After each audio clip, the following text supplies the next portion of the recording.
Ce derby entre le Stade Français et le Racing 92 est toujours un moment attendu par les deux clubs. Pour les Parisiens, c'est une occasion de se donner de l'air sur la zone de relégation, alors que pour les Racingmen, c'est une opportunité de monter sur le podium du top 14. Le tout dans un stade Jean-Bouin où le rose prédomine, bien sûr. Première situation des Parisiens avec la sortie d'Arthur Coville qui trouve Jules Plisson. Du regard la fin de deux passes pour finalement privilégier le coup de pied par-dessus dans la course de Sékou Makalou. L'homme en forme du moment qui fait aussi travailler sa vitesse, rappelant sa percée face au Black à Lyon, amenant l'essai d'Henri Chavancy aujourd'hui dans le camp d'en face. C'est surtout la première réalisation du match, sa seconde à titre personnel cette saison. Paris prend les commandes de la rencontre. 10-0 après une autre pénalité de Plisson. Au moment de se lancer de Maxime Gault, l'action en première main sur laquelle on retrouve encore Makalou pour attaquer la ligne et déchirer le rideau.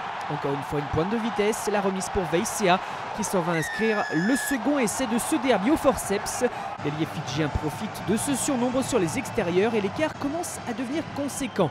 En situation de surnombre, les Parisiens après le jaune de Fazo, coupable d'une charge à l'épaule sur Plisson, faisant par la même occasion annuler l'essai de Brice Dulin. Le score déjà 17-0.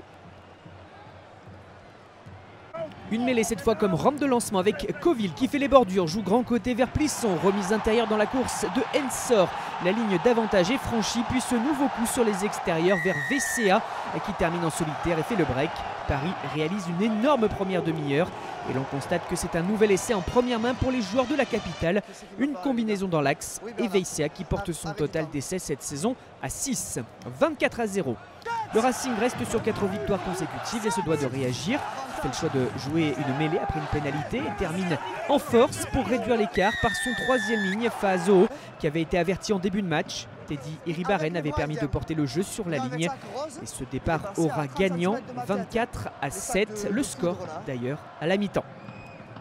Les Franciliens doivent trouver de nouvelles solutions, semblent parfois en manque de repères comme le deuxième ligne Ryan qui prenait des consignes auprès de Nyanga. Réduction du score de Iribarren sur pénalité, 24-10.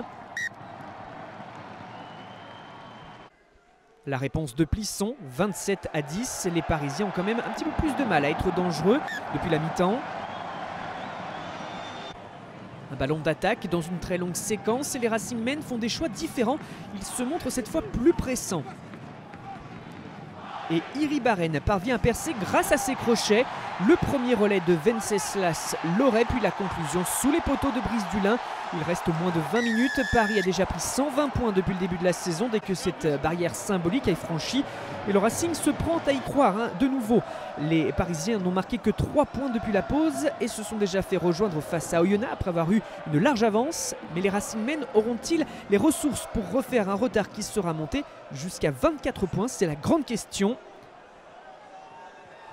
Les cloches résonnent à Paris et le retard de 10 points est rédhibitoire pour le Racing qui tente un dernier coup pour le bonus défensif après une touche qui a été défaillante durant la rencontre et comme un symbole, cela se termine sur un en avant. Le Stade Français remporte ce derby 27-17 et se donne de l'air pour le maintien. Le Racing manque quant à lui la place sur le podium.